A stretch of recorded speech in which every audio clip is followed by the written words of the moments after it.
today we're going to be looking at the properties of solid state of matter. In our previous video we introduced matter and we saw the three main phases of matter. Okay, so if you've not seen that video, please endeavor to watch that before continuing with this video. So Adeze Chinwe, the lead instructor at Simplified Education Hub. If this is your first time dropping by, you're very welcome. Thank you for finding this platform worthy of learning. So today we're going to be looking at the properties of the solid state of matter in relation to some factors that I'm going to be highlighting, right? Yes, we already introduced matter in our previous lesson. Please, if you've not done that, it's important that you watch that video before you continue with today's video. So it's important we get to see everything that matter encompasses, because this is the foundation of your ability to understand chemistry. We're going to be discussing the properties in relation to shape and volume, the compressibility, do they fill up the space in which they occupy, and finally, are solid, fluid, or rigid. Okay, so as solids, do they have fixed shape and volume? This I'm holding here is a solid, and from this shape is a shape of a cube.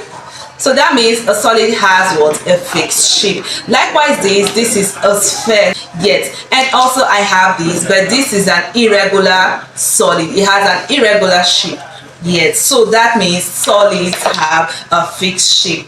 How about volume? Do solids have fixed volumes?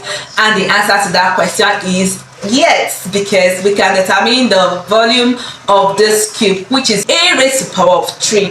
When you do that, you get the volume of this cube. Also for this sphere, 3 pi r raised to the power of 3 will give us the volume of this. And then this special solid, which has an irregular shape, we can still determine the volume by using a principle known as the Archimedes principle. Simply doing this, dipping this water, you can see the level of this water.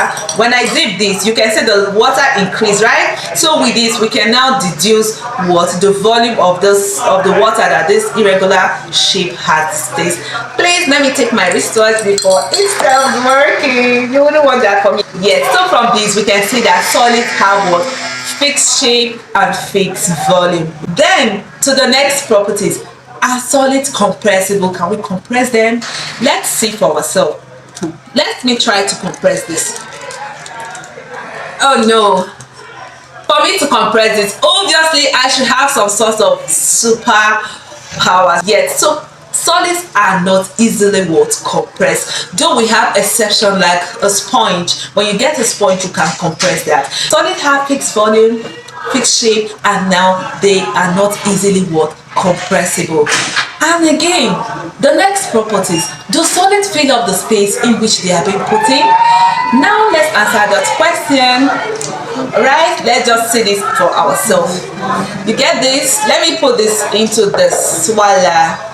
You can see this didn't fill up the space, the whole entire space in which it is being put into. So solids do not fill up the space they are being put into. And finally, are solids fluids or rigid? A solid obviously do not flow, so a solid is not a fluid. Okay, so these are what makes solids solids. They are the properties of the solid space of matter. Remember, properties we said they are what? The behavior and the look of any matter. Right, so I hope that concept is now clear to you. Before leaving, you know the way we do it on this channel. It's time for you to answer my questions. So I have a very unique question I want you to ponder on, okay? Yes, and the question is simply, I have in here sugar, and sugar is a solid matter, isn't it? But how come when I do like this, I pour the sugar into this, you can see this sugar is flowing, isn't it? And it's taking the shape of this container I put in it, but yet it's a solid. Why do you think? Do we now say that a solid, this sugar solid, is a fluid? Think about that and give me your answer in the comment section. And also remember, I told you that sponge, yes, sponge, baking sponge or the regular sponge, you know, we can compress the sponge, isn't it? And yet it's a solid. And we already established that solids are not compressible. So why do you think that is possible? Let me give you a highlight. A sponge has hole in between it. So why do you think that is? Please leave your answers in the comment section, and then if you still have some questions, please do that. And lastly, if you've not subscribed to this channel, I know you got value, so please right ahead click on that notification button, share, because you might just be saving somebody. Thank you and bye.